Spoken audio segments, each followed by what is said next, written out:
adventure thriller, The Hermit of San Felipe Atabapo. I placed to correct the error you made in leaving us before your task was accomplished. It is my purpose to induce you to return and complete what is required of you.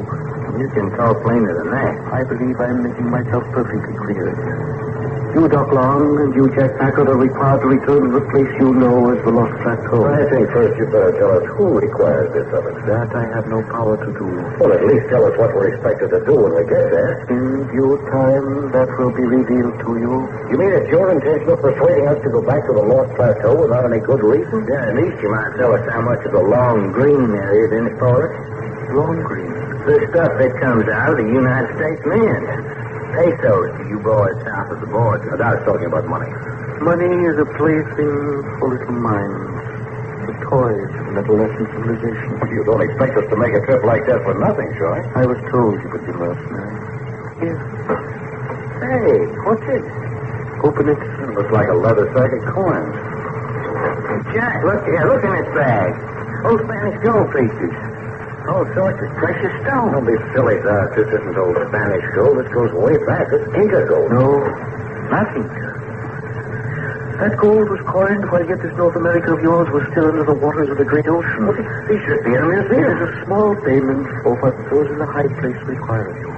Well, Jack, I reckon we can go places and do things without too many questions with this kind of payment. Now, just a minute, Doc.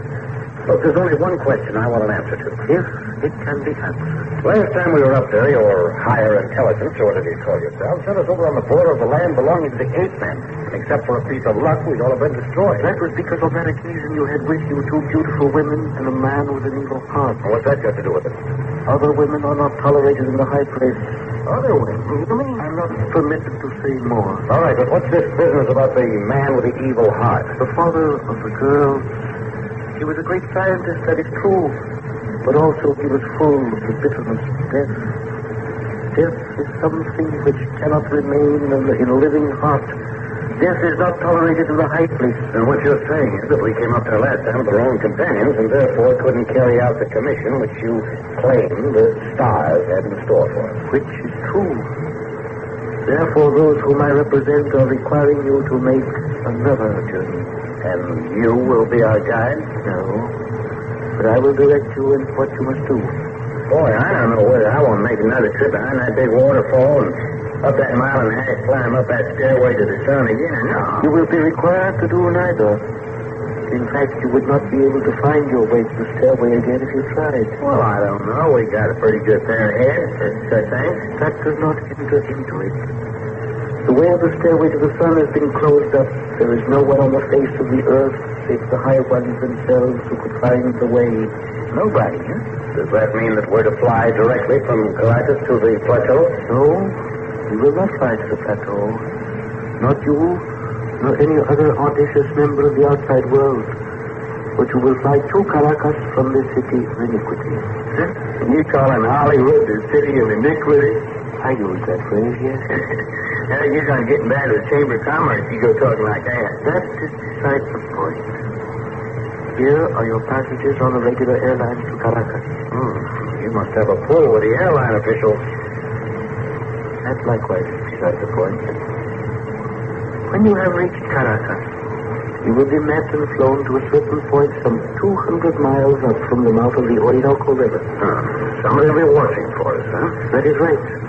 At this place on the Orinoco, which is called Ciudad Bolivar, you will transfer to a motor launch, which will carry you to the mouth of the Caroni River and up the Caroni, to a point where the river is too shallow for the launch. At this place, which has no name, you will transfer to an Indian war canoe.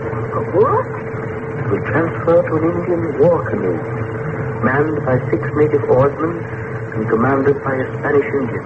A woman's in charge of the canoe? Yes. They will conduct you to the headwaters of the Caroni. So after we leave the Orinoco River, we'll be traveling almost directly south, as I understand it. That is quite right.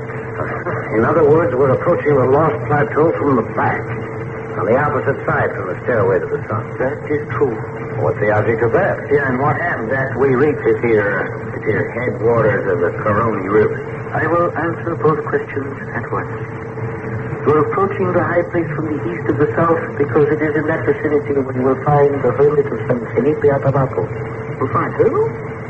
The Hermit of San Felipe Atabapo. I don't know what a hermit is, but what the heck is San Felipe Atabapo? San Felipe Atabapo is a beautiful countryside which lies at the foot of the great plateau on the south and east. It is a rich land full of natural beauty and wildlife. You mean it isn't jungle? No, it is not jungle. But it is covered with great forests, with noble tablelands of fertile soil which is covered with luxuriant grass and flowers the year round. The forests are full of fruits and berries and bird life and animal life. And the plains are alive with deer and antelope and other animals native of Venezuela. Boy, it sounds like a doggone land of milk and honey you always hear about. San Felipe Atabapo is a gracious land. Now, what about this hermit? What's he got to do with it? He it is who will bring you to the place of the high one. Oh, and after we reach the headwaters of the Caroni, how we go about finding this hermit character? The way will be shown to you, one step at a time. Well, let's see if I've got it now. We fly to Caracas. From there, we'll be flown 200 miles up the Orinoco to a place called Ciudad Bolivar. And from there, a motor launch will carry us up to the mouth of the Caroni, up that river to the Shallows, and after that, we'll be transferred to a 6-oar Indian war canoe in charge of a Spanish Indian woman. That'll take us to the headwaters of the Caroni and into the San Felipe Atabapo country. And into the hands of our friend Mahan. Then it is understood. Well, time came if you are, Doc. Sounds like money from head. All that took place more than a month ago, and out here, near the headquarters of the Caroni, a long-bark war canoe manned by 6 bronzed, heavy-shouldered natives in loincloths is toiling slowly up the last reaches of the river, full of half-buried trees and sand pits and hidden rocks. In the middle of the craft, Jack and Doc sit on the bottom of the canoe, cross-legged. In their rear stands a gaunt, tall-faced freed woman. These babies keep up in this canoe without something calling the river. I don't know. Go along now, Doc.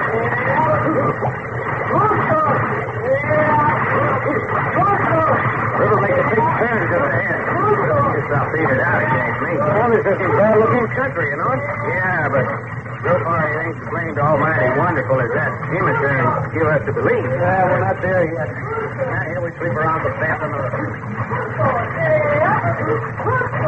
Yeah, here we go. Hold your hat. Here we go around the curve. Look yonder. Look at those... Yeah. There's green flames stretching out there. Talk about the land of milk and honey. The land of San Felipe Atabapo. Amen. San Felipe Atabapo. Here we go. Yay, man.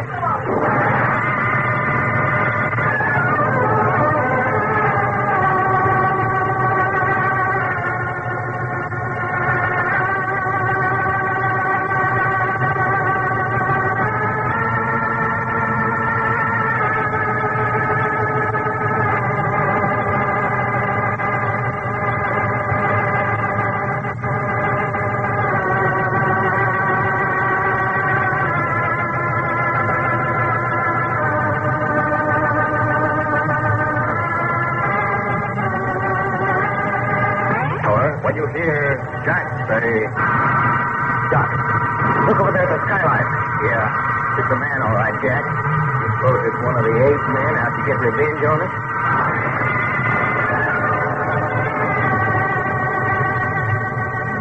I Love a Mystery, written and produced by Carlton E. Morse, comes to you Monday through Friday, featuring Russell Thorson as Jack Packard and Jim Bowles as Doc Long, with Louis Van Ruten as the monk, Inga Adams as the woman, and directed by Mel Davis. This is Frank McCarthy speaking.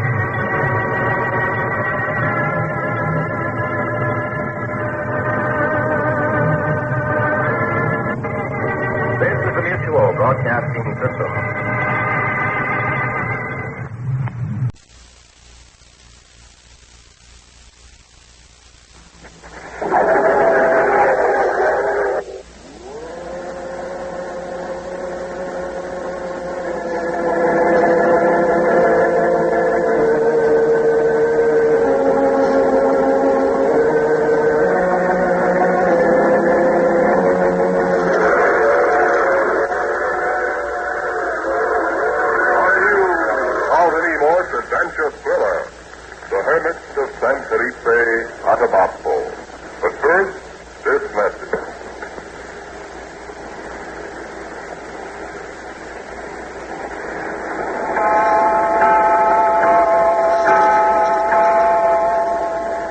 o'clock and the first warm fragrance of the new morning, somewhere to the southeast of the Great Lost Plateau in the land of San Felipe Atabapo, Venezuela. A land in the midst of a great valley with luxuriant plains rolling to the south, while to the east a vast and pleasant forest came down to meet the plain and then marched away toward the rising sun until stopped by the rugged crags of the vast mountains beyond. And here where the plains and the forest meet, Jack and Doc have come upon the Hermit. A queer, bright-eyed, happy-go-lucky character, the Hermit. He was small and roundish, with red apple cheeks, bald with a fringe of fine white hair and blue sparkling eyes. However, he denied that he was either priest or monk, and asked that he be called Jeremiah. And now, at 6 o'clock the following morning, I see you have the camp equipment packed up. We're ready to get on our way. That's right. Once we get a bit of breakfast down our gullet, we'll be drawing our paraphernalia and stroll of starches for the journey back and take to the small timber. How about me helping you with breakfast? You'll be sitting here in your haunches, getting out with conversation and nothing else. Okay. Now where'd you stand back? It is a bit of a river, 100 yards or so beyond those beech trees. I sent the boys to fetch a bucket of water.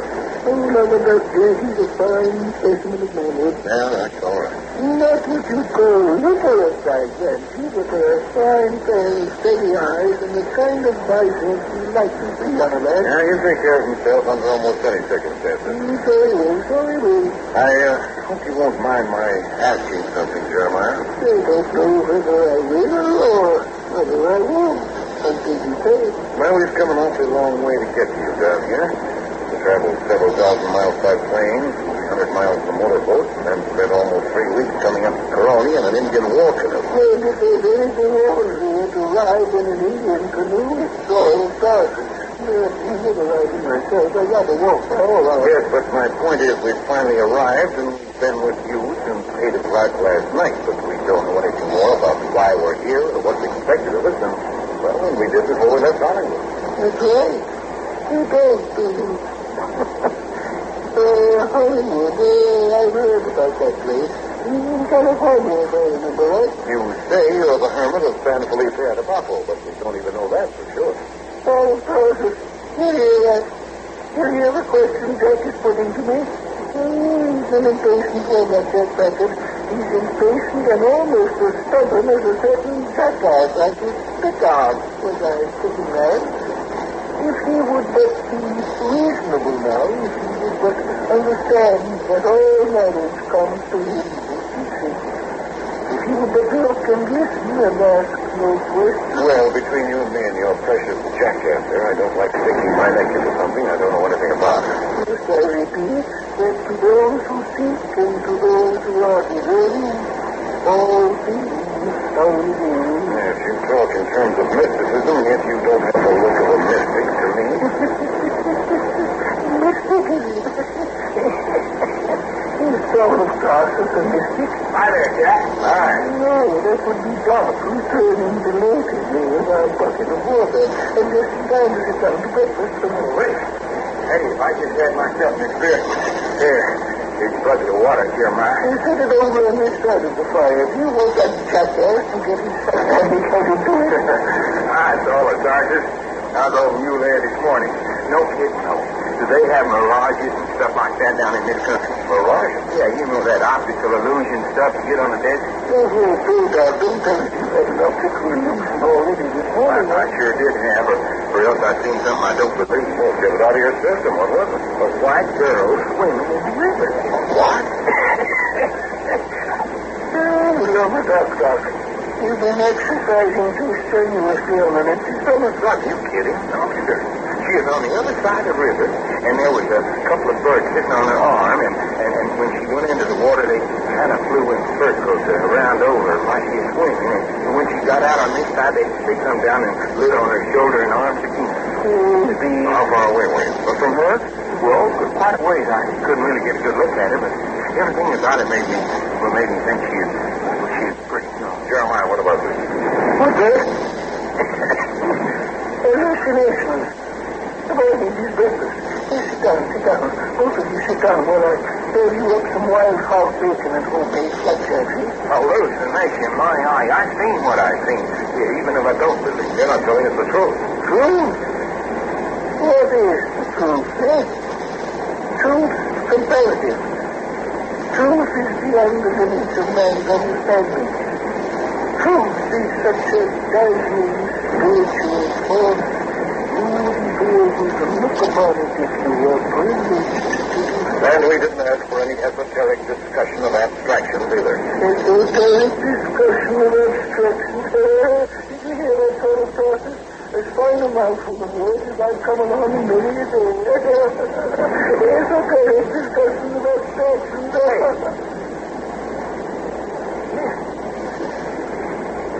Sounds so almost worse than the forest holding a convention. Yeah, a minute ago there wasn't a chief in the whole neighborhood. And now listen. Coming closer, too. What's the matter, Jeremiah? You don't look very happy. May Satan take us for what is about to happen. Hey, Jack. Jack, look. Look there at the edge of the woods.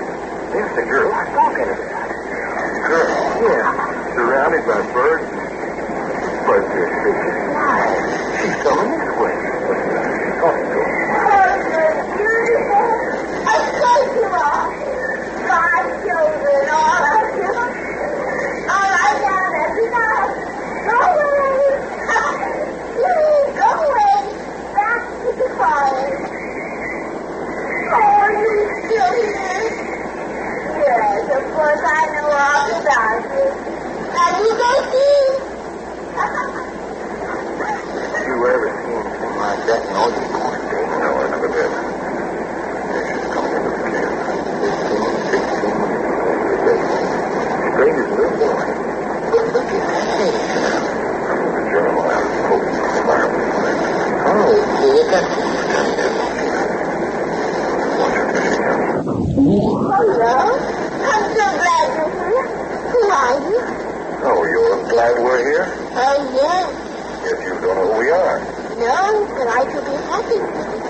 San Felipe Atabapo. What is it, Jeremiah? Talk. When are you going to invite me to sit down and have breakfast with you? I will serve you. No, I wish to be here. You would not rather... No, Jeremiah. I wish to be here. That's what I said. Just please to be seated. Yeah, sit down here and eat your log, Uganda. Yes, Uganda. Do you like it? That's the 30th darn name I run across where or what? I never could decide. It's a very old name. I couldn't have got away from it had I wanted to. Here, take this flat Jackson. Stick me in your face and see you very quiet yourself. Jeremiah doesn't approve of me this morning. Uganda, that was a rather amazing demonstration you gave us of the birds. Oh, yes. They just gave us a good morning. Yes, it was very friendly. I am known to all the wild creatures in the forest and on the plains. And they are well known to me. You're an awful little girl to be traveling around this big, lonely world all by yourself. Are you a part of Jeremiah's outfit? Oh, no. Jeremiah and solitarians are my sweet soul to me. All day I go where I please and do what I do. And then sometimes at night I hunt them up and put a campfire under and eat Jeremiah's food. Well, you're just a little wild thing out here in the woods, but say. Did I seem so wild? No. As a matter of fact, you seem like anything but a wild girl. I'm glad you said that. But Uganda, who are you? How come you're here? I am only Uganda. I am here to meet the trust which are required of me. Just as you are here to meet the trust required of you. What's that mean? You know that this is the land of San Felipe Atabapo. That this is the testing ground for those who would attain recognition among those in the high place.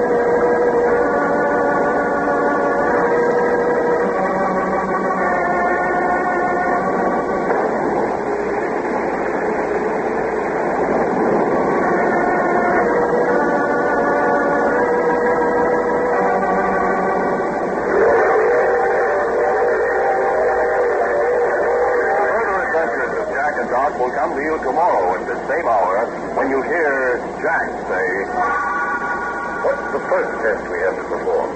The first test will be to cross the bridge of rainbow.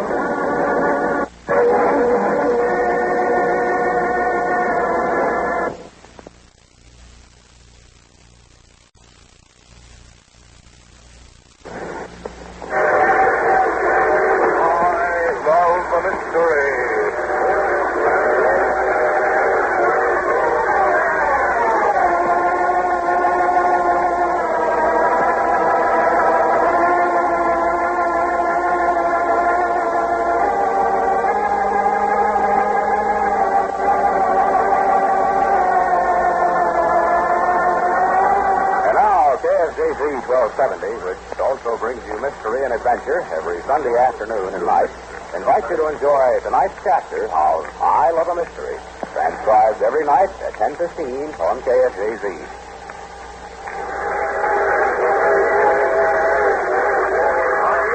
Carlton E. Morse adventure thriller, The Hermit of San Felipe Atabapo.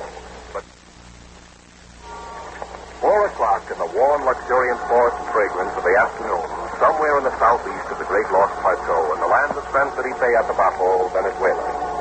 Since 6 o'clock this morning, Jack and Doc have been following through the great beech and ironwood forest in the wake of the black-robed, apple-cheeked little hermit Jeremiah and his ancient, bad-tempered mule, Saul of Tarsus.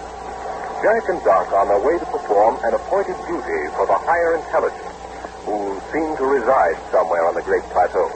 That is all Jack and Doc know. Those in the high places watch something of them. They don't even know who Jeremiah is, except that he's called the Hermit of San Felipe Atabapo. And they don't know who Uganda is. She seems to be a child of 15 or 16, a free nature full of naivete, full of wonder, full of joy and laughter. And now at 4 in the afternoon, the little hermit has led his party for 10 hours through the heart of this forest of giant hardwood trees. Oh, come along with me, mangy jackass. With all vices but your voice, for the beast of burden. I don't say you is like a thing for a grab paper. You tie up your sticky tail, old baby. You notice how Jeremiah keeps up continual conversation with that mule? I suppose even the hermit has to go for someone. Oh, so now you've got the whistle water, have you? Now you be wanting to hurry us along, huh? Well, just hold your horses, my fine friend. I am still boss of this outfit, and oh, there, Doc, have you decided to come up and share company with me and the imperfection of long year? You sure do give that mule a bad reputation, Jeremiah. Yeah, the one you deserve. Did I hear you say there was water ahead? Well, I threw those beach woods. Oh, yeah. Hey, a little forest stream. We'll stop and give Saul of Tarsus a drink. All he thinks about is food and drink, an oversized stomach, walking around on 4 legs with an enlarged spleen for a conscience. That's all of Tarsus.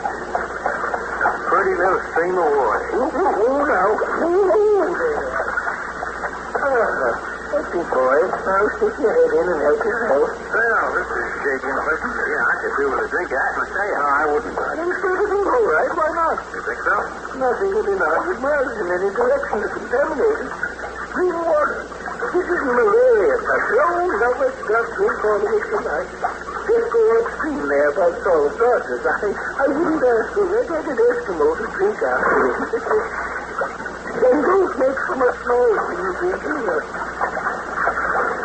And wipe off your chin. Oh, you're slumping at that class as a man, and I've misfortune to old. Sometimes from the look in his eye, I think he almost understands you. Oh, he understands all right when he wants to.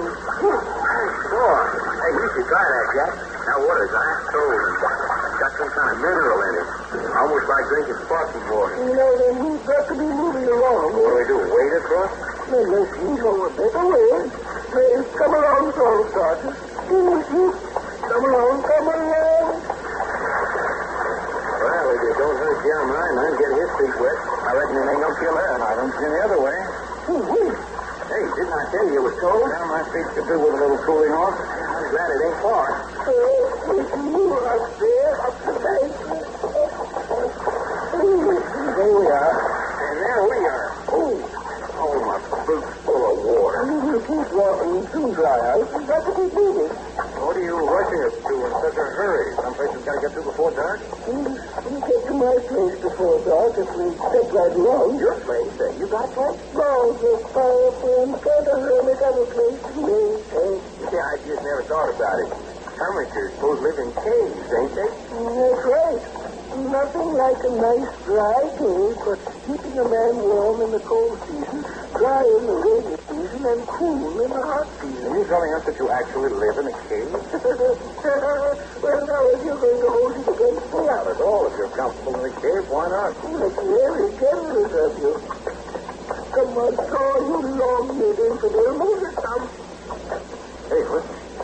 Seems to be some kind of a commotion among the animals up here. That will be Uganda. Uganda? You mean she's this far from home? The whole forest is Uganda's playground. But you can't possibly get back home before dark. Oh, where do you imagine her home to be? Well, we decided she probably lived with her folks back on the edge of the plain somewhere. Uganda is an amazing child. And you mustn't be surprised at anything she says or does. As to her home... It's all the passes lay those ears down before I knock them down for you. Oh, there she is, Jack. Will you look at that? Sitting yonder on the ground with squirrels and chipmunks swarming over it.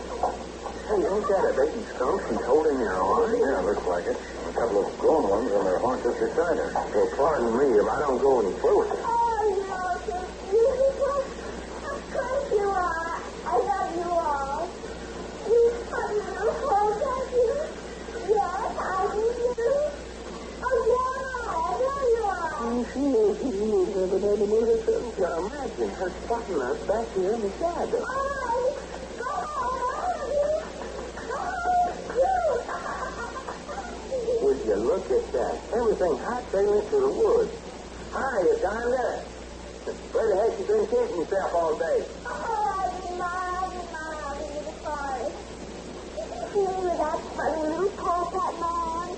Took my finger there where he nibbled on me. Ain't you scared of nothing? Good. Yeah, I couldn't get me to go near that pack of critters that you were sitting among.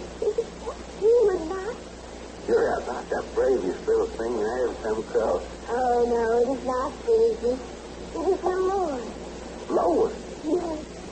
Just Papa, you understand what I'm talking about. The ancient Lord. Well, I don't know about the ancient lore, but you seem to have a way with animals. Now, then, will you stop that chattering, Uganda? We've a way to go yet. Oh, but you're angry with me, Jeremiah. It was along there, sort of, Tarsus. You bigoted old reprobate. You know what I will do, Jeremiah? I never know what you will do next. Oh, would you like this? I'm going the rest of the way with you. And when we get to your cave, I will make you food with my own hands. That you will not. Oh, but I will. For you, and for you, Jack Crackers, and for you, Doctor. Well, I'm going to have me one boy of an appetite when we get through this day's walking. I'm pretty near famished right here now.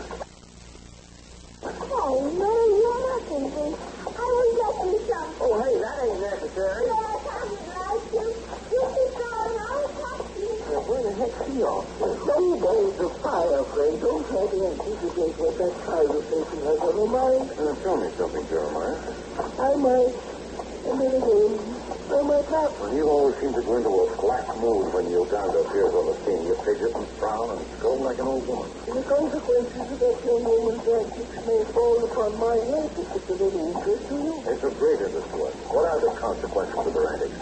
Well, gee, now, and I would like to know that myself. And who is Uganda? And that she should be of such great concern to you and apparently of no concern at all to her parents. Well, now I say, she comes down racing through the woods like any other wife. Doggone, I hate to have to run her down. You wouldn't be doing it, I'm thinking. What did I tell you? See what I brought you? Here's our cozy home. Oh, what is it you got? Jerry, he got some for you, too. No thanks. Oh, yes, you might. They are bitter, but just those few will renew your energy. Here, Jeremiah. Yes, right, Jack. I don't know where she gets them, but they take away hunger and thirst and give you a lift of vitality. Oh, they are bitter. Oh, no, don't stick them out. Now, just see the way Jeremiah is doing. Well, I reckon if he can do it, so can I. Yeah, not so bad after the first one. Well, I can't say I like for a steady diet. What did you get him, Uganda? Oh, no. That is my secret with the birds and with the little animals. Uganda, where's your papa and mom? Oh, no, Doc, you mustn't ask them. A Muslim? No, it's forbidden. Those who are allowed within the limits of San Felipe Atabapo are permitted to see what there is to see with their eyes and hear what there is to hear with their ears. But they are not to question anyone or anything with their tongue. It is one of the laws of this state. Well, couldn't I ask just one little question? If it does not concern the unexplainable, you may ask. Did you say the unexplainable? The unexplainable law of San Felipe Atabapo. Well, I never heard of that. All I want to ask is, are you going to travel all the way with me? Now, Uganda, you come up here and walk alongside of me, eh? I can answer nothing. My friend Jeremiah is the doctor. Come along, come up here and talk to Soul of Tarsus. You're neglecting the critter, and he's in a mean mood. All right, Jeremiah. But I will promise you this walk long. When you have passed your probation and are permitted to cross the Rainbow Bridge, then many things will be told to you. Probation? You mean we're to be tested in some way? Talk. You see how angry Jeremiah is. I can say no more. The rest you will have to find out for yourself.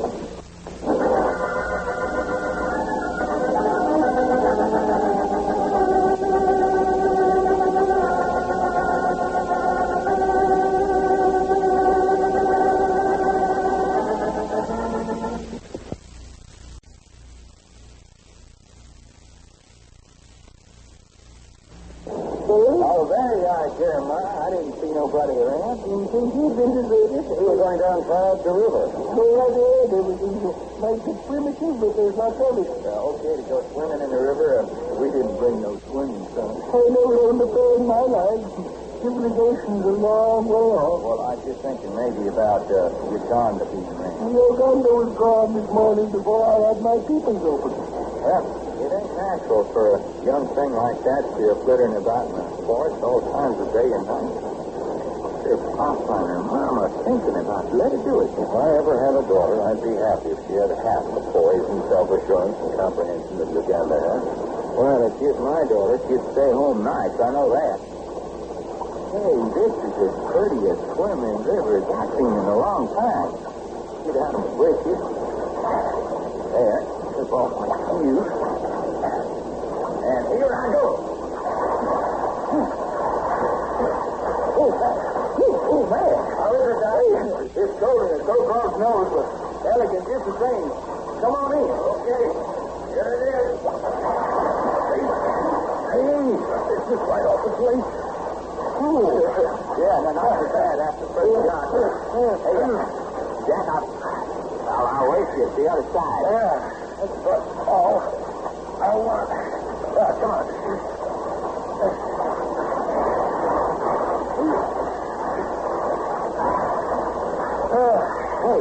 Hey, look, who's marching up from the other bank? Uh-oh. Uganda. Hey, you double cross the stream there. Get the heck out of here.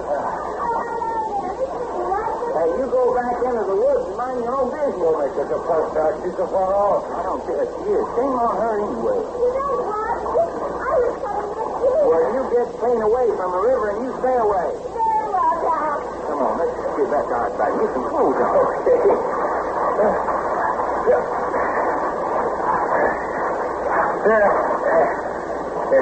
John? Yeah, she's gone. She was far away anyway. I don't care if she is. Out here, her doing a stunt like that. Privacy is privacy, and I got good Texas training to back up what I think. Wait out here and get in my clothes before she starts any motion anything. Oh, here's your towel. I'm getting in my clothes without no towel. A lot more fuss than she was. That's the thing that roused me. She wasn't first of all. Exactly, you're so far away. Matter of fact, for all we know, she may have thought we had on something.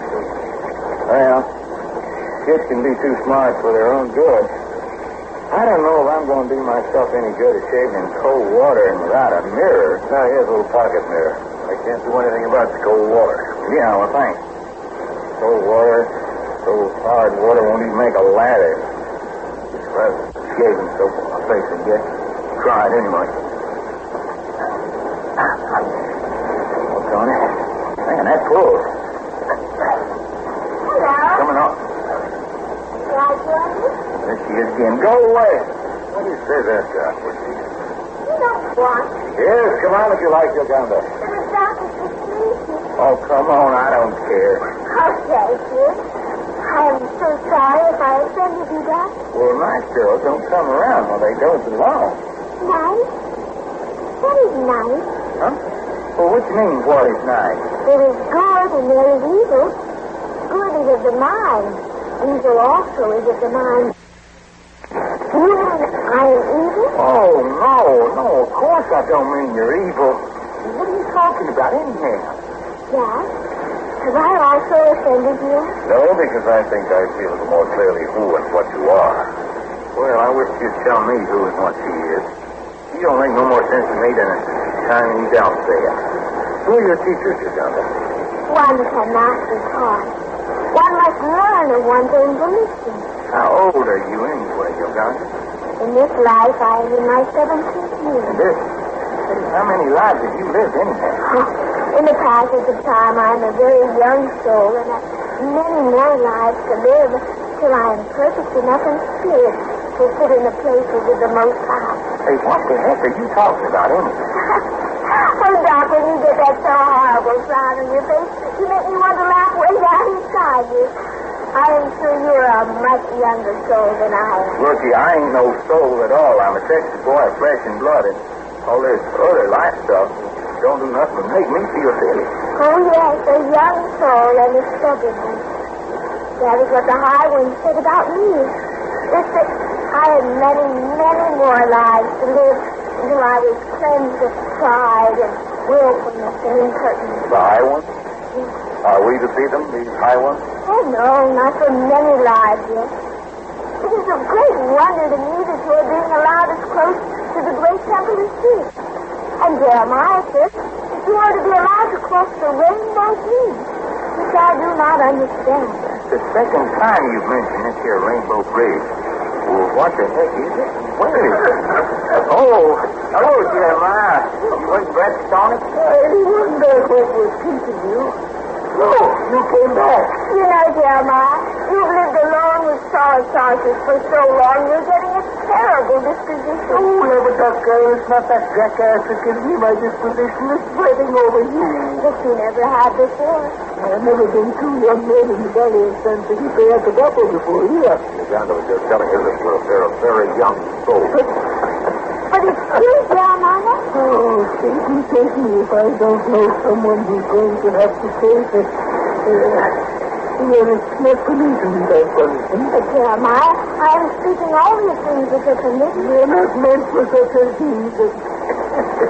Come along with you. That tracks with wild honey and strips of bacon from a wild boar which cost 10 inches long if they were an inch. What you do send me mightily, Jeremiah. Come along then.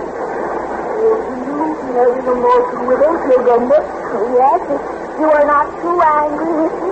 Oh, fire, girl. My anger is like the burning of a dead leaf. One flash of fire and the heat is all out of me. Of course, I know. Please, Jeremiah, may we not go by the foot of the rainbow bridge? Yolanda. Please? You said they were to be allowed to cross over. Oh, I'll be up before the judgment seat long before my time if I have to do with you much Oh, longer. please, Jeremiah. Who am I to say no? Thank you. Come this way through the trees. Oh, I thought to see your faces when you first see Well, it. shouldn't we know a little what to expect? Oh, I will tell you that suddenly we come to a great chasm. It will suddenly appear at your feet, so do not take an extra step or you will fall down, maybe 2 miles, maybe 3. Oh, man. The 2 or 3 mile chasm come holding ground after all. You see? Oh, somebody hang on to me. At your feet lies the great chasm. They are rising over in a rainbow arc beneath the bridge. You mean we're to cross over that great arch span? Oh, yes, it's breathtaking. There's nothing else like it. It's fairy. But that bridge can't be more than 10 feet wide, as large as a quarter or half a mile in the air. No railing, nothing but space all about you. And it looks like it goes on forever. It is 4 miles. 4 miles long and 10 feet wide. That's not a bridge, that's tightrope walk. Uh-huh. And we're going to do it this afternoon, aren't we, Jeremiah? Well, you don't need to look the doggone pleased, Doc.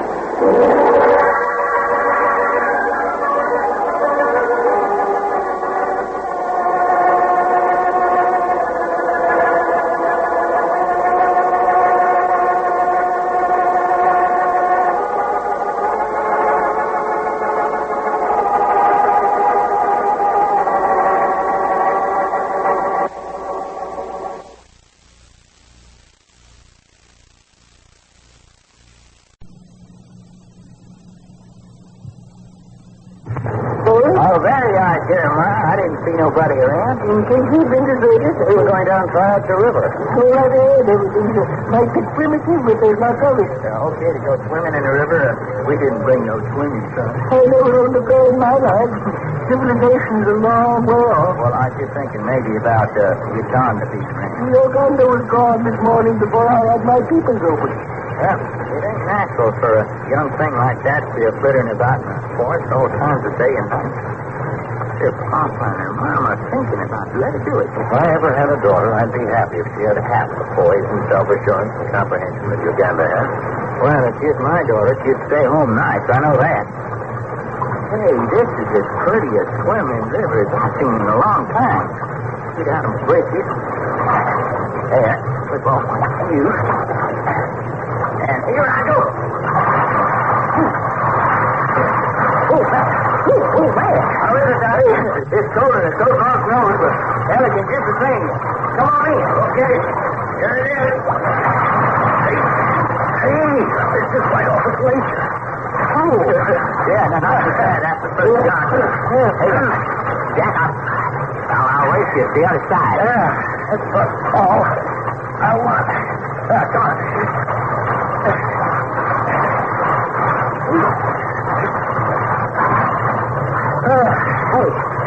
From the other bank. Uganda. Hey, you double cross the sea, man. Get back in here. Hey, you go back into the woods and mind your own business. Don't make such a fuss, Doc. She's so far off. I don't care if she is. Come on her anyway. Well, you get clean away from the river and you stay away. Come on, let's get back outside. Get some clothes on.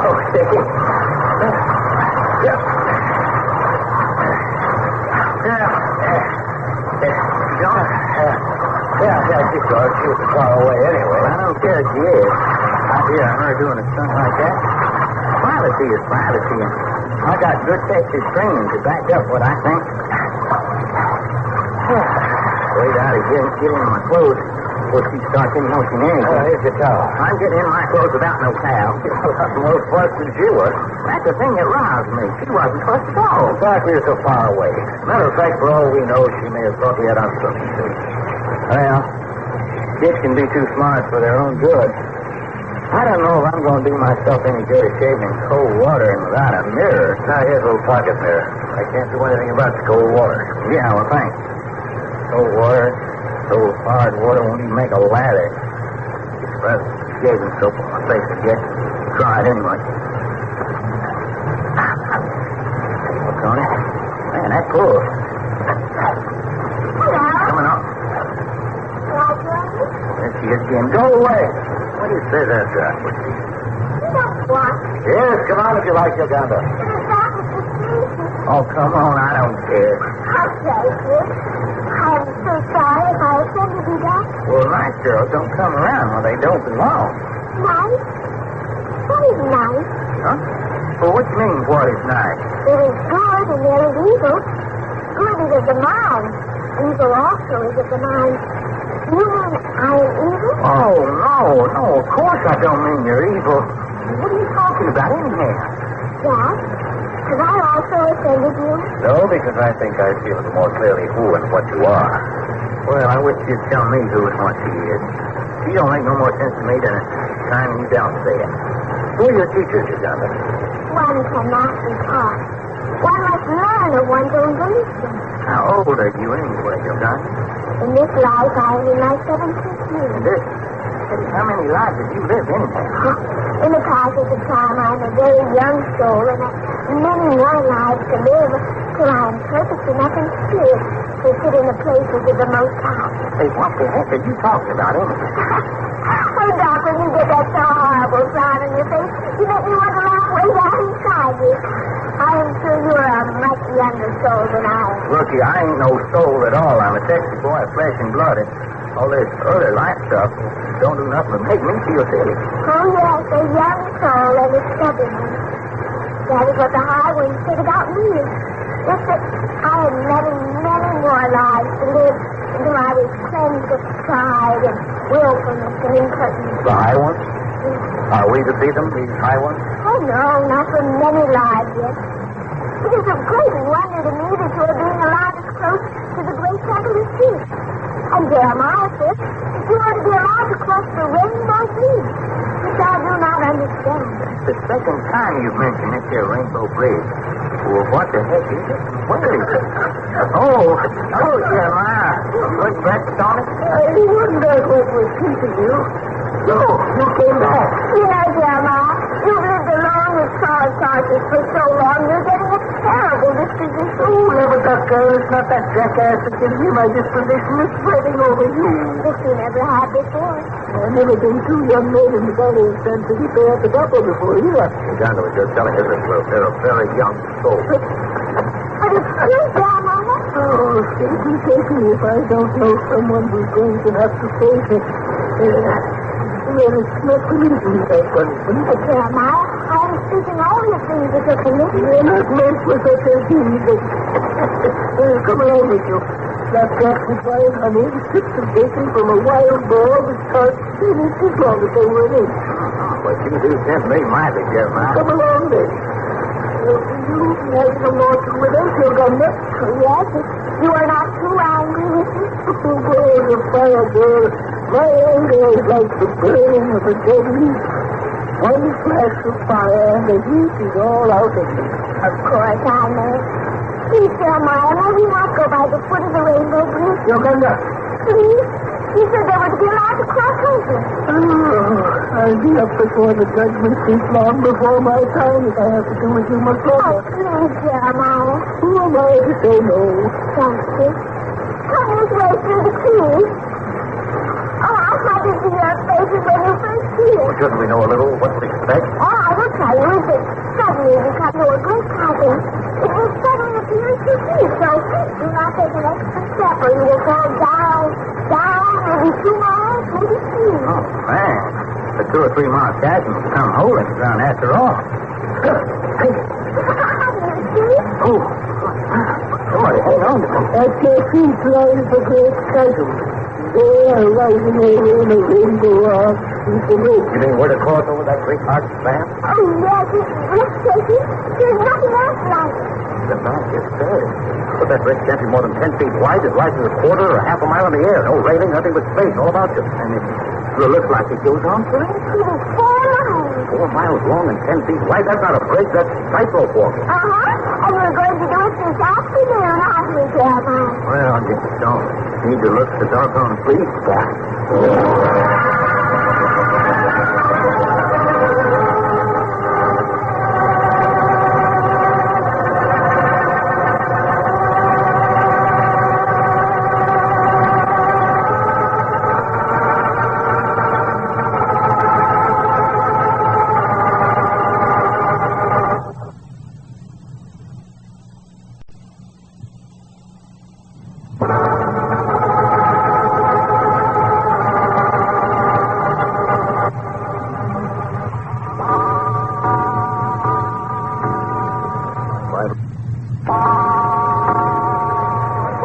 In the slanting rays of the afternoon sun, high in the rarefied air on the Rainbow Bridge, somewhere to the southeast of the Great Lost Plateau, Venezuela, South America. Jack and Doc are being conducted on the second phase of their return trek to the legendary island in the sky. For 2 hours now, Jack and Doc, with Jeremiah and Uganda and Saul of Tarsus, have been negotiating the Rainbow Bridge. It is a structure of huge stone, arched like a rainbow with its footings one on each side of a bottomless precipice. The arc of the bridge is 4 miles. The width of the bridge is 10 feet. A 10-foot pathway into the sky without side railing. That is why Jack was given the rope about the mule's neck to hang on to, and Doc was given the animal's tail. Neither Jeremiah nor Uganda seemed to mind the narrowness of the bridge or the breathtaking rise into the air. This is a fine darn way to travel, hanging on to the end of a donkey's tail. Oh, for 20 years now, Saul Tarsus has been making this excursion over the bridge. If I were to give you hold of that jackass tail and start him across all alone, you get you there. Don't you worry about that. He ain't liable to let go with one or both of them hind legs. And that's why he's on the bridge. Oh, no, sir. You gotta look at the respect for the Rainbow Bridge just like the rest of us. But I wouldn't come up behind him once we're in the bridge. We've been traveling for 2 hours. We're almost to the top of the arc. Halfway, huh? Yes. And then all the rest will be down here. Up one side and down the other. Well, personally, I ain't a-looking. I'm keeping my eyes right straight ahead on Saul of Tarsus' pack saddle. We should be hearing the music any time now. Music? Yes. Just before we reach the top of the arc. From someplace out there comes beautiful music. No, it's not real music. Oh, no, just vague chords. As though someone were letting fingers fall gently on the strings of a harp. But that's silly. How can anybody be making music up here? Nothing but the sky above and space a couple of miles deep below. Doc, you really are a young soul, aren't you? Hey, would you stop calling me a soul? I'm just a plain blood and bone Texas boy. Oh, yes, in this reincarnation, of course. But fundamentally, you are a soul, or a spirit, if you wish. And you are a very young spirit. Oh, listen, stop a moment. You hear it, don't you? Yeah. You get it yet now? Know what it reminds me of, Doc? Huh? What? The sound of music we heard when we went behind the mile-high waterfall on the other side of the Lost Plateau. Hey, that's exactly what it sounds like. You have been behind the curtain of water, which leads to the stairway to the sun? Of course we were. Last time we was up on the plateau. You have been up? But I did not know that. Jeremiah, you did not tell me. Didn't I know, it must have slipped my mind. So that is why you are being allowed to cross the Rainbow Bridge. Because already you have been... No, then. Let's get along with us. We can't stand here all day. But Jeremiah... Come along here, Saul of Tarsus. That's it. Come along with you. It looks like Jeremiah don't want you asking no questions, Uganda. I, too, am a young soul. I do not control my tongue. I have little patience. Yeah, a young soul of 17. Oh, no. I am 17 years in this newest reincarnation. That does not measure the age of a soul. A million years is young for a soul. If you were just reincarnated 17 years ago, who was you before that? There are those who know. I do not. I have not arrived at that state of perfection yet. Well, it's all very interesting, but I don't believe a word of it. You're a wonderful doctor. Hey, how long do we keep here in that hard stuff? Until we begin to descent on the other side. And here we come to the top of the arm. Well, I should think so. I'm getting sort of leg weary climbing. It shouldn't take us so long to make the descent. Well, it's slow way of slowing down. Those cobblestones aren't the way they've been in the world for a jackass to find a footing on. So starters takes it nice and slow and easy. Well, anyway, we started down, and it's a change. Now, what kind of country can we expect once we get down off the creek? Well, this volcanic rock underground river is not a blade of grass, not a twig of a tree. There now. It's time to go. Yes, I was just going to call attention to that. Well, that's quite a phenomenon. Any explanations, old gentleman? No, none. Well, in view of our two experiences, I might suggest one. All right, all. No one was ever hurt by speculation. Well, the first time we heard it was in the tremendous noise of the waterfall. This time we're high in the air under considerable physical and emotional stress. Perhaps the human system responds to musical vibrations in the air under violent strain. And I'm under no stress, it seems. No, you don't seem to be. Well, let's try it out then. One of them unexplainable things that always seems to be happening to us down in this neck of the woods. Like who built that mile-high stairway to the sun with them gold plaques in every 7 step? And who built this here rainbow bridge? The very ancient ones could give you an answer to all your questions. If they would. Well, there's one thing I would like to know, though, and that's why, as long as they was building it, they didn't make it wide enough so a person didn't feel like he's liable to step off into space any second. So anyway, put a handrailing on the side. Well, I can answer you that, Doc. And I wish you would. Anyone who is not able to cross the rainbow bridge as it stands is not worthy to cross it. You mean there have been people who tried and failed? A few? Yes, I'd say quite a few, in fact. Huh? Even with all the parts that failed to hang on to? Oh, yes. Many wouldn't even try it. Others have tried and not been able to go on. I have seen men lie down flat on their faces, shake, as though they had the edges up here on the strip. Yeah, I know. You counted too. Twice men have become faint and plunged over the side. Oh, they were meant evil of heart. No man with evil intentions in his heart can cross this bridge. This is one of the tests. You mean when we started out this afternoon, there was some doubt whether one or either of us would ever complete the crossing? That is true, is it not, Jeremiah? Yes.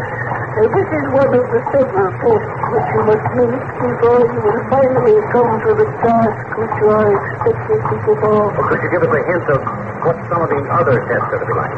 Maybe you know better than you ask that, my son. All right, then. Could you give us a hint of what the task is which is expected of us? No, I ask who is. Is it likely? No, I suppose not. Hello. Look how the lower portion of the bridge goes down into the fog. I hadn't noticed that. Yes. The mist rises up out of the chasm at this hour every afternoon. Presently, as we descend, we will be swallowed up in the fog also. See, it's rising to a sky. Well, I only hope all the process is just as sure-footed in the fog. Don't worry about Carlton. Uh-oh. Look at the tears go forward. Oh, look at him perk up. Oh, what's that mean? Oh, there you blame sucker. What's the matter? Listen.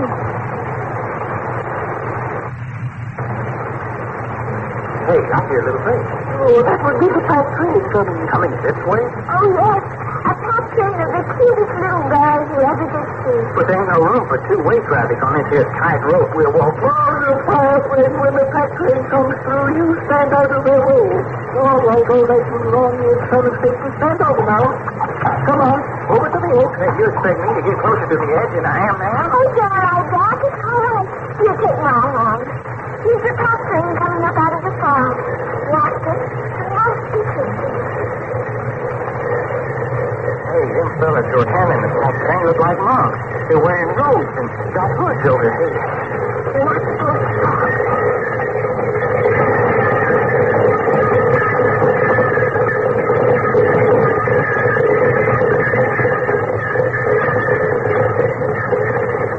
What do you know? There were 20 of them, Jeremiah. The 20 is what I counted. Is that significant? Well, now, it may be, and then it may not.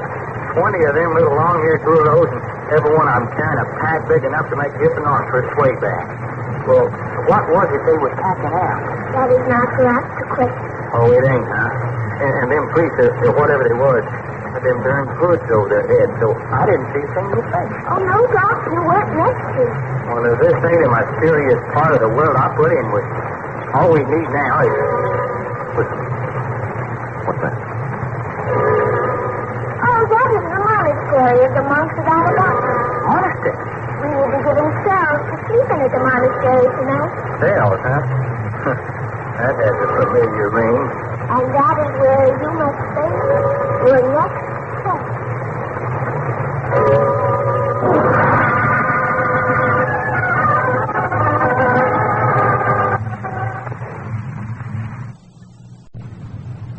Now I run a mystery.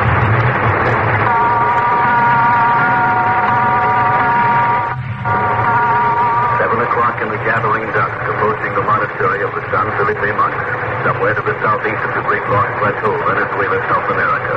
The Rainbow Bridge is safely crossed, and now the little rosy-cheeked hermit, Jeremiah, and his mule, Saul of Tarsus, are leading the way along the rocky precipice toward the great dreary rock pile which hangs precariously on the chasm ledge, and which is the monastery of San Felipe. Its ghostly appearance, abetted by the pitch torches flaring from the rough rock battlement, creates more of a picture of an inferno rather than an approach to monastic practices. Suddenly the party turns into a stone-paved courtyard. This ain't the dirtiest place we've been before. What sort of a monastic order is this, Uganda? I've never asked, and it has never been told to me. Does it matter? It certainly isn't Catholic or Buddhist or Tibetan order. Look, he up the dim walls. Flares, pitch torches.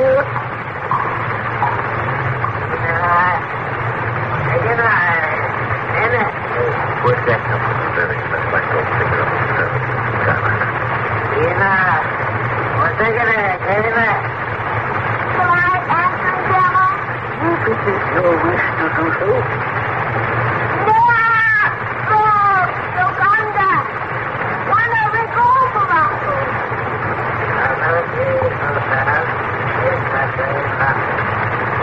He says, we will bring the seeds in the pocket house and food. Come on, cool person. You know where the proper place is.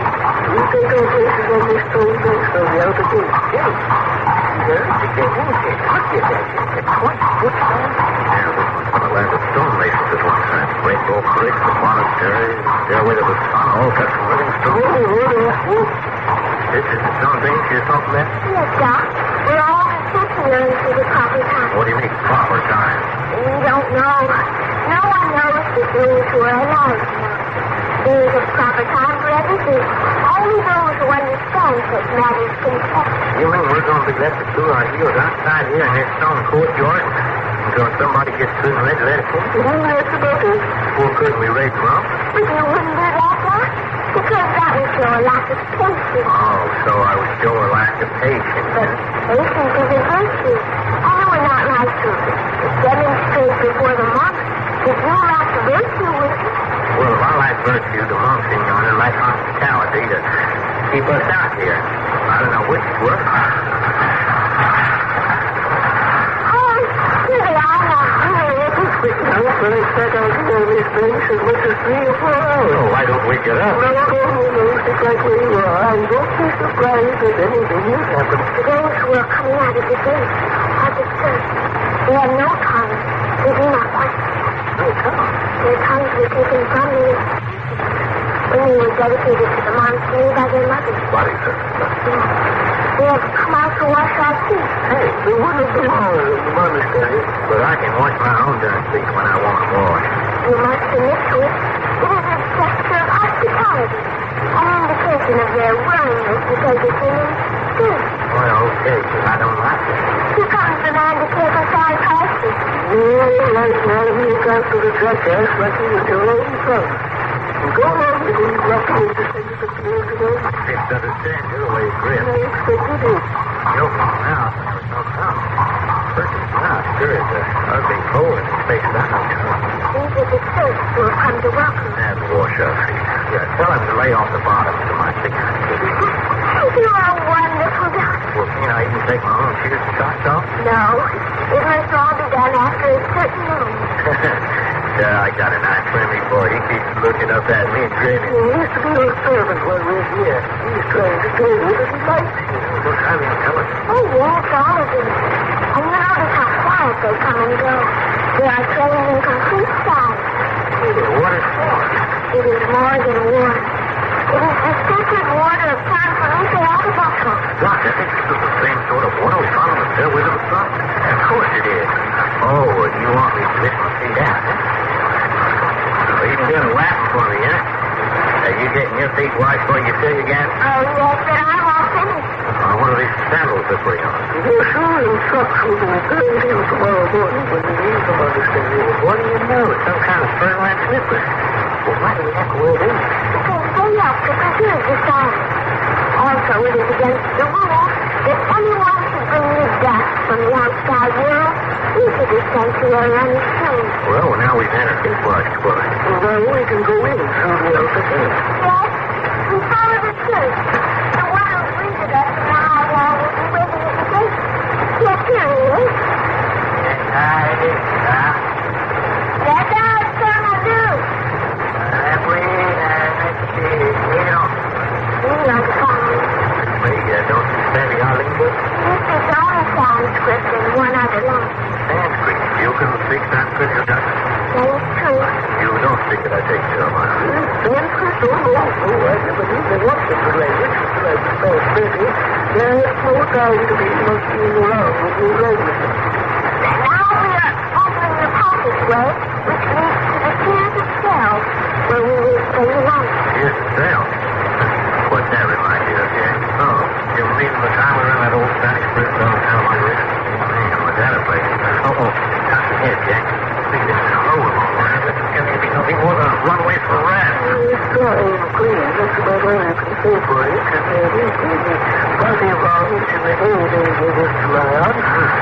Is, all these little doorways into the cells along over here? Yes, but this is not the monastery proper. Apparently we are not to be allowed inside, you know. That little piece of candle keeps leading us where it don't give off enough light. How about me using a flashlight, Jack? Oh, no. That ain't good enough. There's some funny ideas in this place. But if there's no funny around, it turns out it's just any improvement of the road. He says this is our cell. This cell looks like that's all the others.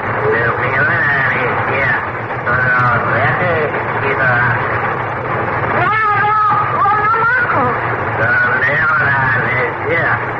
Mario, what's he saying? He says the red-headed one is to go with him. That's you, Doc. Go with him what? I do not know. What for? I do not know that either. He merely says the red-headed one will go with him. The rest of us are to remain here. What about this, John? Yes, you do. What they want of you. Well, is this some more of that testing that we're expected to go through? Yes, that must be it. Yes, I do. I was like to know how it is as far as this movie thing is concerned. There's no going I don't like this separation business. Ask him why that's necessary. We got more on our office. He's called.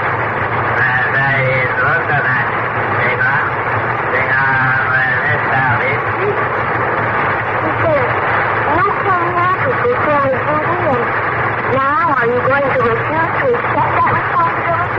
Me going with him is part of the job we're here to do? He says so. And that's when I refuse. How about that? Well, I don't like it. Well, just the same as that's how it is. Here it goes. Okay, sport. Lead on. Now, just a minute, Doc. Watch yourself. If you're not back in an hour, I'm going to start tearing the place apart. You've got to tell that to our guys here.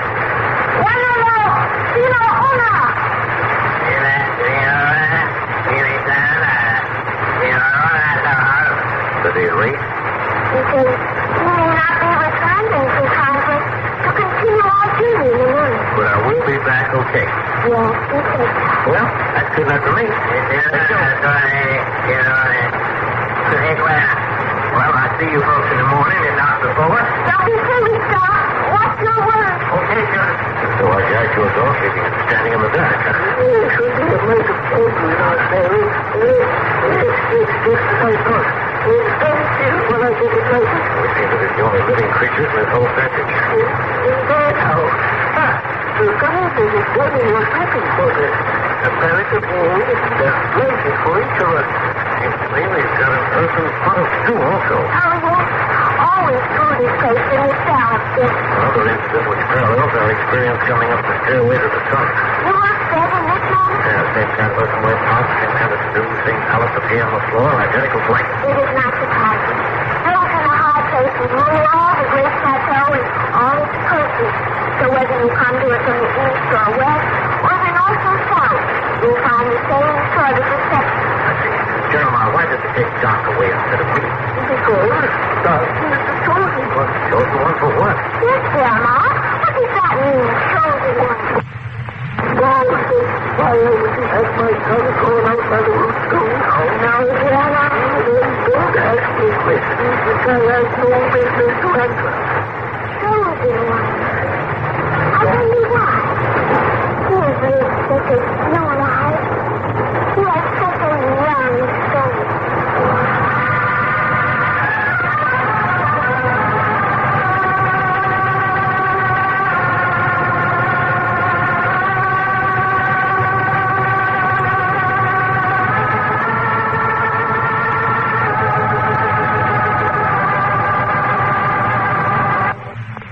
Why love a mystery?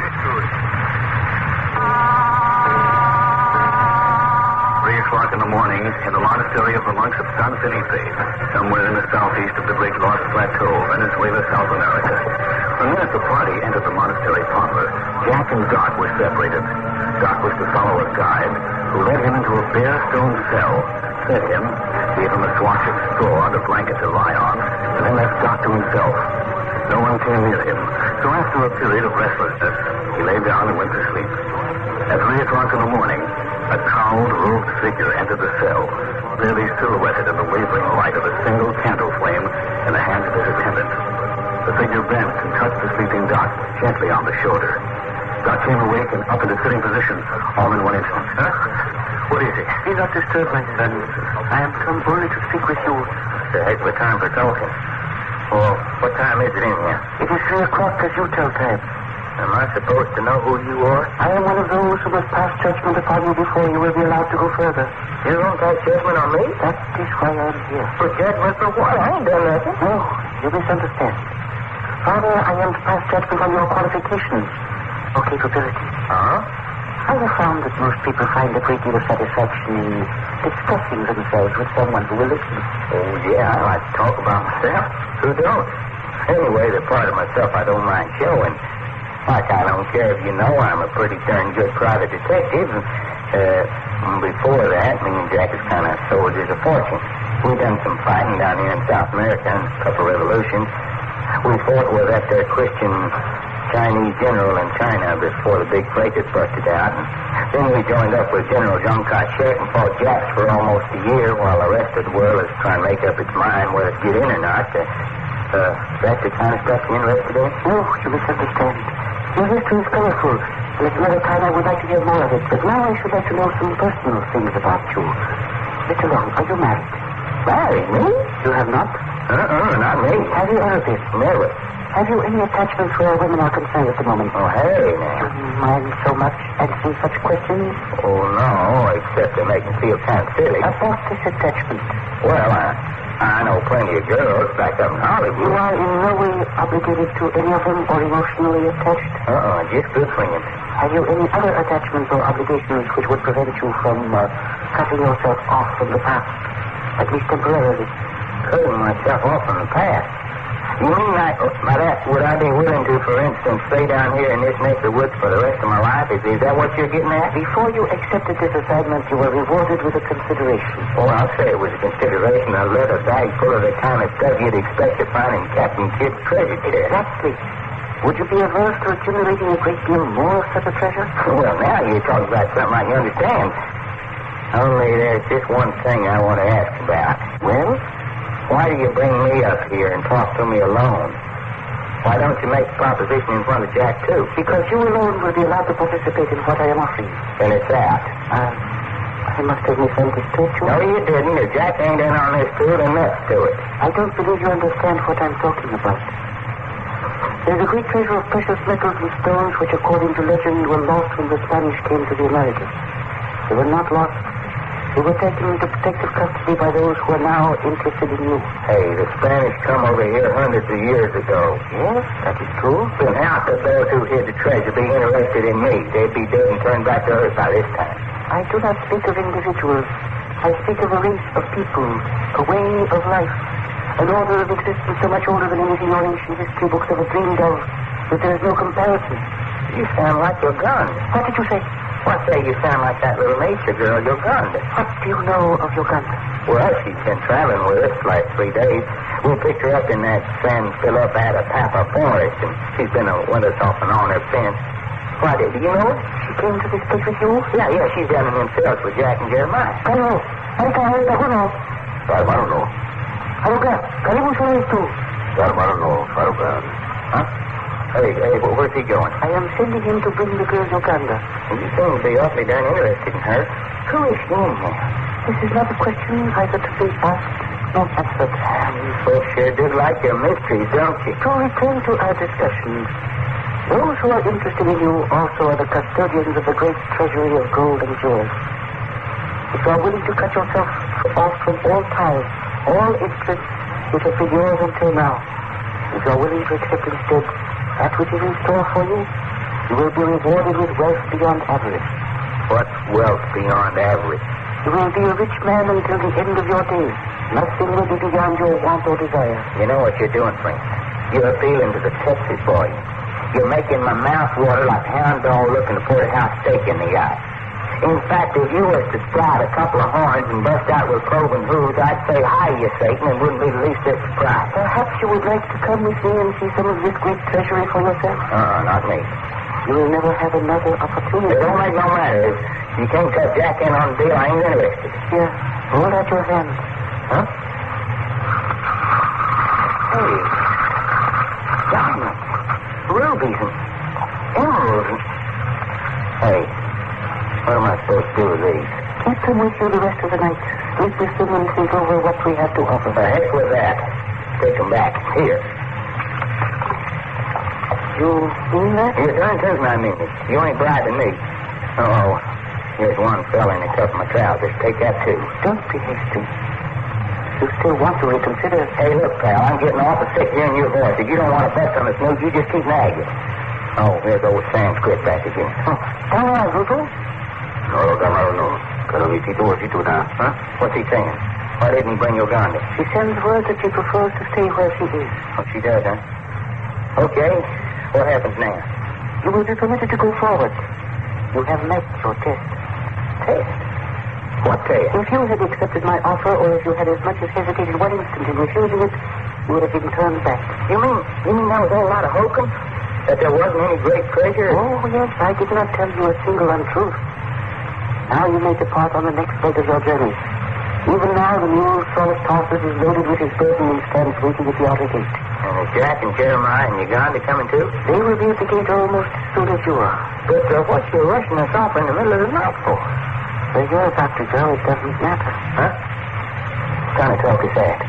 Go with my attendant. I don't know. Huh? So here we go again.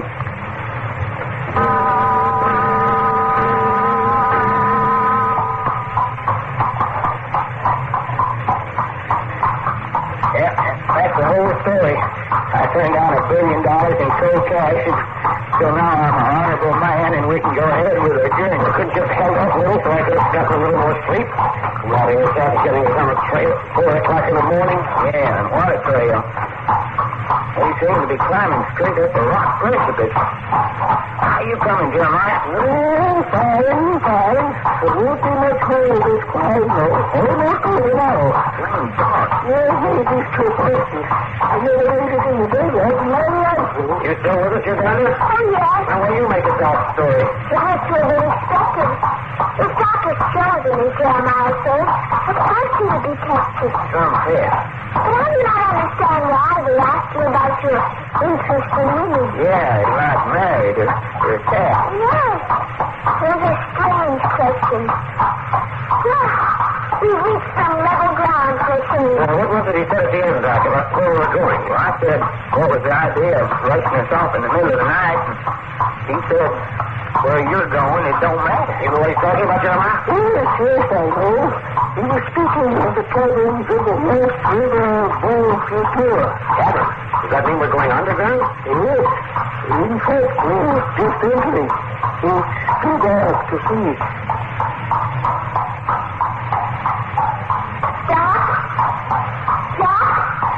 Are you listening? Hey, Uganda.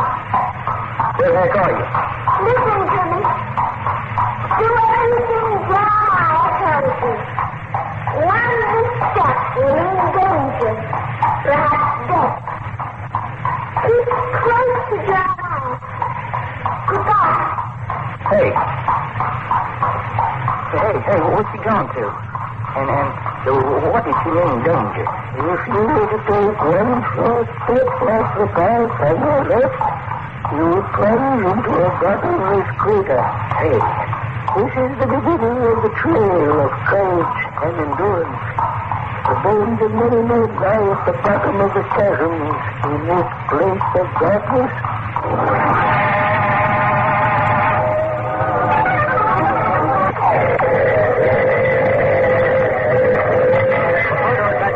Jack and Doc will come to you tomorrow at the same hour when you hear Doc say...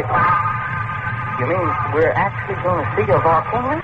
Not only see it, but your next step is to walk the rim of the crater.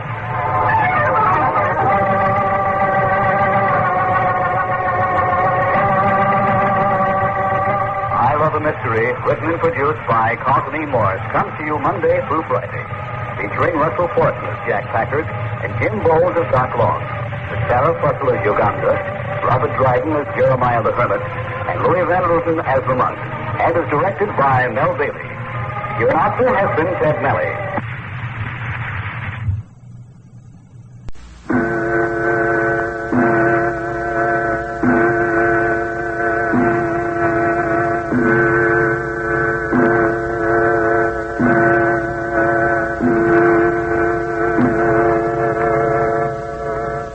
At night, on one of the lower levels of the western approach to the mile-high Los Plateau, somewhere in Venezuela, South America. Since Jack and Doc joined Jeremiah, the little hermit of San Felipe Atabapo, to perform the duty required of them, they have passed through the ironwood forest, crossed over the Rainbow Bridge, a span 10 feet wide and 4 miles long. They have spent a night at the monastery of the San Felipe monks, and have traveled through the cavern of the lost river of Don Chitiro and past the boiling underground lava lake of a sleeping volcano. This brought them out on a stone ledge with a great crevasse lying below them and a 1,000-foot perpendicular wall above them. From this upper wall hung a net-like spider web of rope, up which the old hermit and the two boys climbed to a tableland rich and fertile and seemingly inhabited by wildlife of some ancient world. It was the beginning of the land of prehistoric animal life, Jeremiah informed them. That was this morning. All day they traveled across a friendly prairie land until darkness, when Jeremiah built a fire, and then went into the bushes and presently returned with the freshly killed carcass of a small animal, which looked like a cross between a possum and a kangaroo. Cooked over the campfire, the meat was white and tender and succulent. And now, having eaten, the boys are relaxed in front of the embers of the fire. Oh, boy. After what we've been through today, I could just lay my head back and sleep like a baby. Yeah, there's no reason why you shouldn't, my boys. That's what night's for. Besides, you boys have done right well. Better than most by a long way. Oh, have, huh? Yep, acted as though you've been doing this sort of thing all your life. Well, we have for a lot of years now. I understand there's quite a war going on in the outside world right now. Oh, amen, brother, amen. I don't go much for wars myself.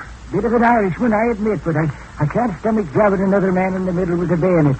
Especially somebody I never laid my eyes on before. I don't feel that way. Me and Jack fought Japs over in China 4 or 5 years ago with the Chinese army. Brother, let me tell you, there ain't much anything I wouldn't do to one of them babies after some of the things I've seen. Well, then why aren't you out there fighting them?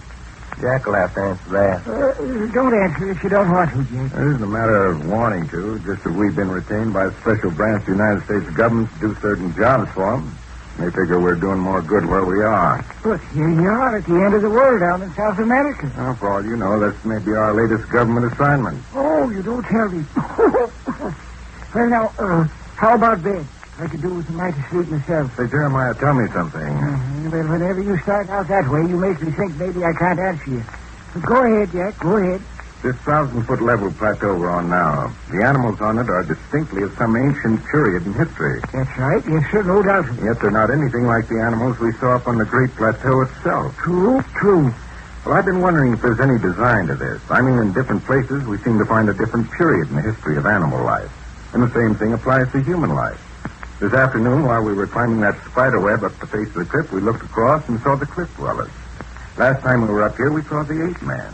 And in another place, we saw signs of a more advanced man. What I want to know is, what's the meaning of all this up here? Well, now you've really asked something.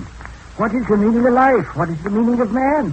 My son, I don't know the answer to the meaning of all this up here. Yes, but you seem so familiar. I mean, you must know a great deal. You must know pretty generally why Doc and I are here. Well, as to that, I may and I may not. But to get back to your original question about the animals, you ask if perhaps there's not some design. Well, I think I could answer that for you. Well, go ahead. Hey, before you go into that, answer me something. Well, When are we going to see that baby Uganda again? that I do not know. But as to the life on this plateau, I can tell you this much. The higher intelligence has taken it upon itself to perpetuate and keep to itself plant, animal, and human life in its various forms down through the history of the world. You mean there's actually living every stage of man's development from the beginning of the human being? Aye, and the same with animal life and plant life. The tableland we've crossed today represents a definite period in the history of the world. Well, we've seen strange animals and plants, but nothing of human life. Somewhere on this plateau is man in some stage of his development. And if I'm not mistaken, man was a very meager creature in this particular era. Well, you don't know what period we're in. No, I do not. But I must tell you that this whole great plateau is one vast museum of natural history.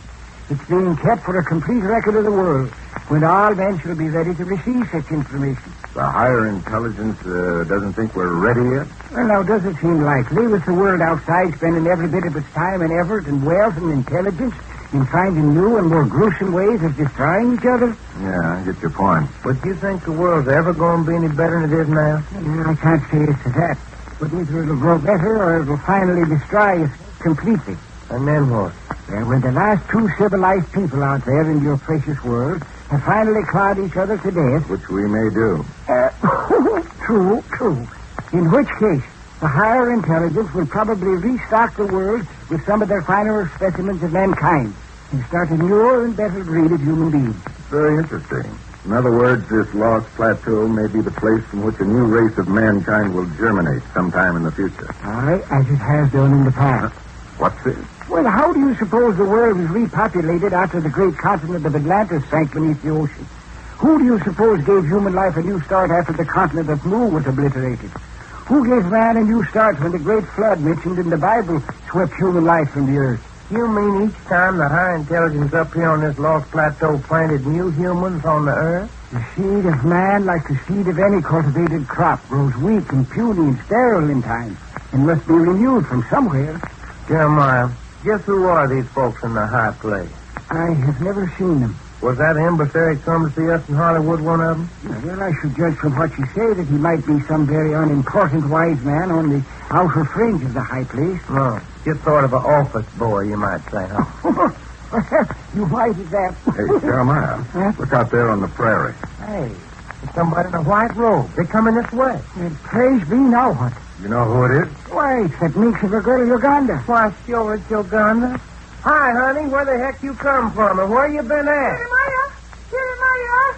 Oh, you must help me, you must. Now, look here, Uganda. No, you must help me. There's no time to argue. Well, of course we're happy, Uganda. What you want us to do? Come, please, all of you. I will show you the place. Now, just a minute, Uganda. I have my definite orders. No, Jeremiah. You must come with me. You must. I ask you to. I beg you to. You don't have to beg me. Hey, Doc, will you keep out of this? Oh, if I want to help you, This Uganda... is between Uganda and Jeremiah. Let them talk. But you haven't told us what it is you want, Uganda. It was most terrible. There was a great clatter and a great noise in the air, and I looked up, and there was such a bird in the sky as I have never seen before. Airplane? What? Airplanes. No such things are allowed over the Great Plateau. What happened? Well, while I was watching, a great pteranodon came up out of the woods, and it attacked this strange bird. Well, what in the heck is a pteranodon? A giant flying reptile. Yes, and they came together up there, and there seemed to be a great splintering of wood and fire in the sky, and then something dropped from the strange bird, and presently a great white cloud appeared. It was like a beautiful white flower suddenly blooming in the sky. A parachute? And hanging from this flower was a man. And when he came down to the earth, he was fair and beautiful, and he was hurt. So I gathered him up in my arms, and I hid him away. Oh, but you can't do that, Uganda. You know you can't do that. But I have done it. You mean you picked up a full-grown man and carried him? I could not take him far, but I have hidden him where he will not be found. And now, please, you must come with me and help me keep him alive. That is forbidden. Just a minute, Jeremiah. From what Uganda says, it sounds to me like this might be a flyer from my own country. If he's hurt, we ought to do what we can for him. He was not supposed to be over the great plateau. Having been brought to earth now, he must be turned over to those in the high place. No, he is mine. I found him. Oh, the high ones are quite right, Uganda. You're a young spirit, a headstrong soul. You have many lives to live before you'll be trusted. He is young. He is handsome. He is mine. What harm can there be in offering him help? If for some reason he must be turned over to some authority later, why can't it be done then? Yeah, what are we standing here arguing for now? Jeremiah, for me, please. Oh, please take me for an old fool. How far is this place? Oh, it is not far at all. Over there to the lake where you hear the frogs. Come, please. I show you. Well, I'll walk ahead if you are. Yes, please, but we must hurry. Oh, the fire, but a woman can make trouble. Oh, don't take it so big, Jeremiah. Oh, well, upset and everything. No wonder I've never been allowed to live on the high plains. Always led around with a nose. The hermit of San Felipe Atabapo I am. And the hermit of San Felipe Atabapo I'll always be. Well, offhand, I wouldn't say you've had such a hard life of it. Well, I didn't realize there was a lake this close to our camp. Hidden by that ray in the bushes. Hey, Jack, come here quick. What's the matter? Where's Uganda? Jack, she says take off your clothes and follow me. There'll be other clothes for you down below. And then she dropped off this here white robe and dived right straight down into that lake. She did what? Yeah, look, here's a robe to prove it. She's been gone 2-3 minutes now. She must have gone somewhere. Here, Jeremiah, what are you doing? Disrobing. Are you going to dive into the lake? Yeah, you guys were the ones who were so keen on following Uganda. Well, all right, now strip off and let's follow her. Honest to my grandma. Okay, I'm game if you are, son. Here go my shoes. What are we supposed to expect at the bottom of this lake? Yeah, there must be some place fit for human habitation down there. On the bottom of a lake? Sounds like a hangout for a school of mermaids. Now, just where did she die from, Doc? Right where you're standing at, almost exactly. Very well. Follow me down. Well, if Uganda and Jeremiah can dive in a pitch-black lake in the middle of the night, son, what are we waiting for?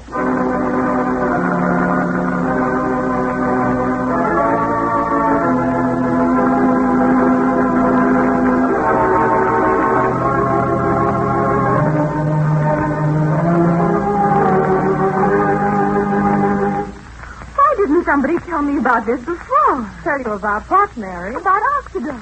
Look how beautifully white my clothes are. And I didn't risk bleaching them to get them this white either. Mary, don't tell me you're just now discovering how white Oxidol can wash your clothes. Why, I could have told you that long ago. Why didn't somebody tell me about this before?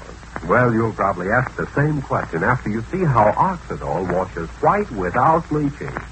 You see, Oxidol's hustle bubble suds are so lively, so energetic, they lift dirt out. That's why clothes come clean without hard rubbing. White sheets, towels, shirts, all your white pieces, except for some unusual stains, come white without bleaching. Sparkling white. And Oxidol is genuinely safe for colored washables and rayons, too. Oxidol gets those reds and blues and yellows so clean they really sparkle. So get Oxidol in the orange and blue both package. Next wash day, enjoy a wash that's white without bleaching.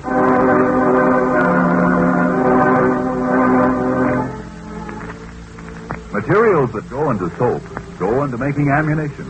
Whenever you use soap, remember that. Use no more suds or lather than you really need. Don't waste soap.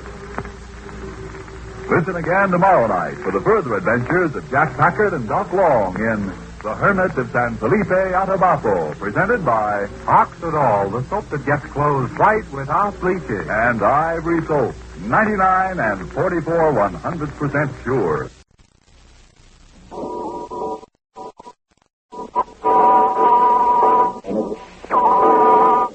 o'clock at night on one of the lower levels of the western approach to the mile-high Lost Plateau somewhere in Venezuela, South America. The Great Uganda entered the great caverns of the Lost River of Bum Futura with Jack and Doc and the hermit Jeremiah, and then it vanished within the midnight light. When Uganda returned, she was breathless and excited. She had a story to tell. An airplane had flown over and had been attacked by one of the great flying prehistoric reptiles. The pilots parachuted to Earth but had been injured in landing. He was young and exciting, and instead of putting him in the hands of the higher intelligence, Uganda hid him away. Now she's come to Jeremiah for help. Jeremiah was angry, but he and the boys followed her through the night to the edge of a lake lying dark and mysterious under the stars. Without a word, Uganda dropped her robe from her shoulders, dived deep into the lake. Jeremiah grumbled, but he did likewise. That left Jack and Doc standing on the bank alone. Jack, I sure do hate leaving my clothes just laying here on the bank, seeing they're just about the only clothes I got down this part of the world. Must be all right if Jeremiah and Uganda would have left their robes behind. Okay, what can I lose? You want ice and chauffeur? If you want to. Be sure and dive from the same spot they stood. Yeah. I wonder how deep it is. If Jeremiah took a long, deep dive, I can tell that much. Yeah, so did Uganda. Okay. Here goes the Texas boy. I diving into a flat lake in the dark sunlight. Well, that should be in the clear by now. This is as good a time as any. Yeah.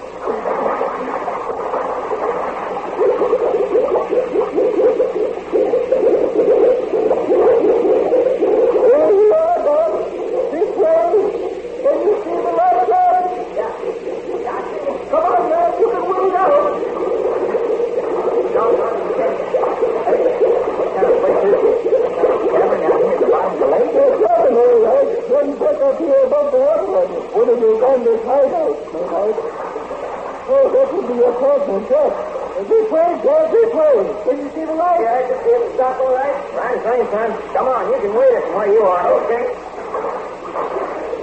Never see anything like it. Yeah, there seems to be a natural channel. Once he started to dive, he couldn't miss it if he tried. That's right. You know, you boys will be putting on these robes, these sandals. Ropes and fence. That's right. Uganda seems to have provided for just such an eventuality as this. Yeah, by the way, where is that young woman? She was already in robe and sandals, waiting for me when I came up into the cave. She gave me orders to wait for you two while she went ahead to her precious young man from the outside. Very well, sir. Hello? Do I hear you coming? There she is. We're coming, Uganda. Yes, because the young man is a young scientist and wishes to talk to you. What's that she says? Young man to wait and wishes to talk to. We'll talk to him. Don't let him worry about that now. We'll talk to him like a Dutch uncle. Oh, Jeremiah. Jeremiah is wonderful. Now that he is conscious, has his faculties back, he is even more charming than I had supposed. Uganda, how can you be talking like that? And how could I help it? He is so handsome. And when he looks at me, I think perhaps the whole world is going to fall in upon me. Uganda, don't tell me you're gone and got love at first sight. Love? But of course I have love for the whole world. Listen at her. But I do not understand. I am well beloved by those who know me, and by the birds and the animals. And I am happy with my love for them. Well, that's something else again. No, don't see here, Doctor. No, that's Will not. you be wanting your young man to hear the battering of your heart? You want that? No. Then stop letting the thoughts that are within you pour out of your mouth. But he is back. He is far back so that he does not hear what we are saying. That doesn't mean he can't creep up in the darkness. I know, Jeremiah, he is first. He cannot move without great pain. Come, I will bring you to him. Does he hurt bad? That I could not tell. Must have made a bad landing with the parachute. I've made him as comfortable as it is possible. If you turn him over to the proper authorities, No, I will not use mine. then the punishment will be upon your own head. Then I will be punished that I cannot help. There is no evil in me. Only goodness and happiness comes when I look upon him. Therefore, there is no evil in me. Oh, leave it to a woman to tangle the ethics of a perfectly good set of statues. How much for it? Here, I have him on his camera. Oh, you're in a big flying officer's uniform. Hello there, Mr. America. What happened to you? Hey, what kind of a setup is this? First I'm rescued by a girl, and now here's a couple of boys from the United States. Well, that is, I suppose you're from home, although those funny-looking homespun robes you're wearing. Yeah, well, we just saw a date for a little while. You act like you're in pain, Mr. Yeah, I think I got a leg fracture in my parachute jump. Don't suppose there's a doctor in the house. Well, that's where you suppose wrong. So let's have a look at that leg. Well, what do you know? Not only friends from home, but a doctor. Well, I'm not a doctor, but I can take care of a broken leg if that's all that's bothering you. Well, if you can do that, by the way, my name's Johnny North. Lieutenant Johnny North, right? Oh, you do the induction, Doc. Don't have a look at this leg. Yeah, well, I'm Doc Long, A1 Detective Agency Hollywood, and the fellow who's examining your legs, Jack Packard, my sidekick. Very happy to know you. Fracture, all right. Yeah, lucky you didn't break your ankle outright. Yeah, I guess so. Couldn't be any more painful, Doc. That's right. Uganda, can you take Doc someplace where he can get something I can use as splint? Please? Here, some light wood that we can use to set this ankle. Hold it in place until it's mended. Oh, yes. You come with me, Doc Long. Well, just a minute. I didn't finish my introduction.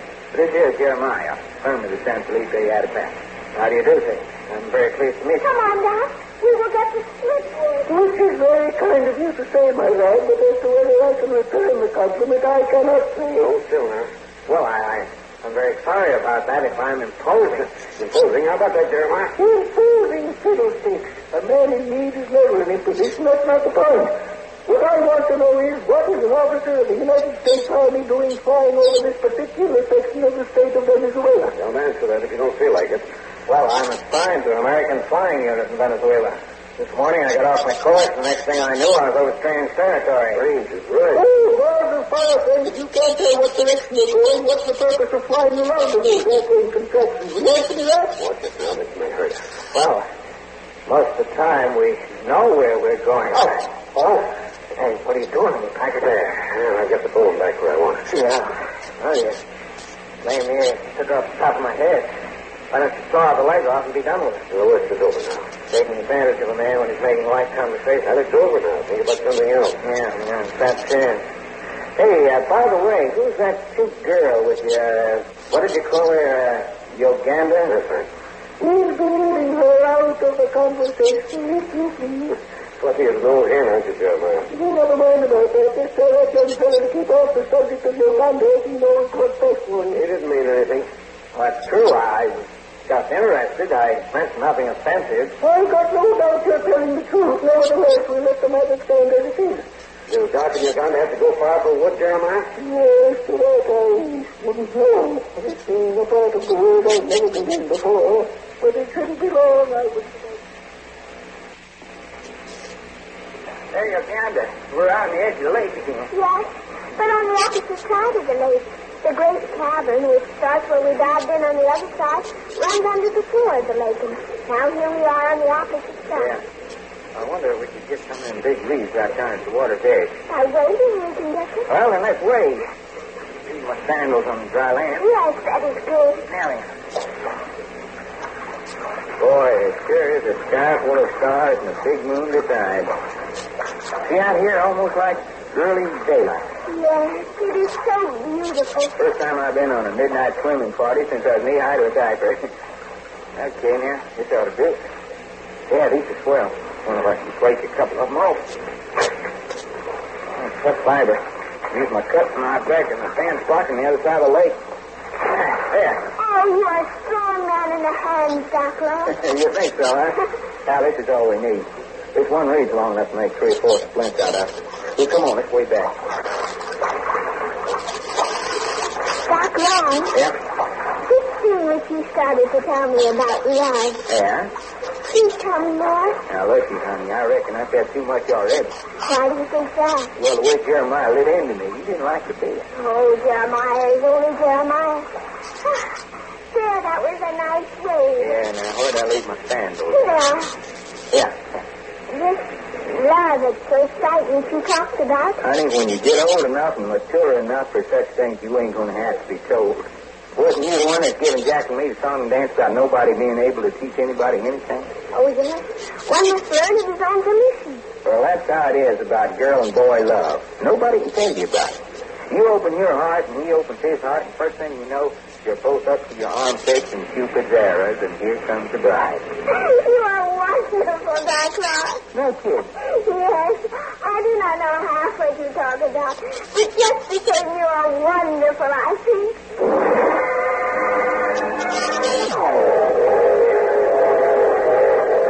The further adventures of Jack and Jock will come to you tomorrow at the same hour when you hear Jack say, "You mean we've got another test to go through?" Yes, I'm afraid so. What's this one going to be like? Their next step will be to cross the lake of darkness.